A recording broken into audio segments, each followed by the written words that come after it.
all employers there in Hong Kong. My name is Maria Elena Junicio, 34 years old, 160 centimeter height, and 50 kilogram weight. I live in Bitavian, San Mariano, Isabela, Philippines. My religion is Roman Catholic, and I'm married to Jason Madrid. I have 2 daughters. The eldest is 14 years old, and my youngest is 11 years old. My mother's name is Encarnacion Junicio, and my father's name is Jose Almer Junicio. They are both farmers. I have also siblings. I am the eldest, and my brother is younger. I graduated in Isabela National High School, Ilagan Campus, since 2006-2007. Ma'am, sir, I do not have body tattoos. I do not have serious illness. I do not have skin disease. I do not smoke.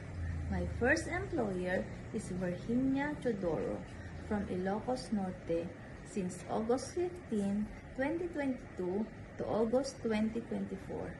They have 3 members, 2 adults and 2 years old baby girl. My duty is to take care of the baby girl, cooking, cleaning the house, ironing, car washing, pet grooming, and grocery shopping. As a housekeeper, I ensure that every task is done with care and attention.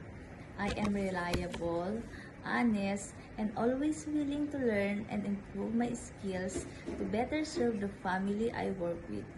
I am looking forward to the opportunities where I can apply my experience and dedication in both housekeeping and childcare.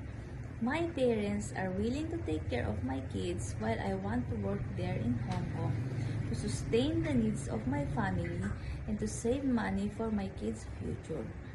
To my future employer, kindly hire me as your helper because I'm loyal, kind, trustworthy, and hardworking woman. I am promised to do all my duties and responsibilities responsibly. Thank you.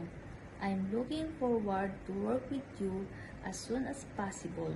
Thank you for taking the time to learn a bit about me.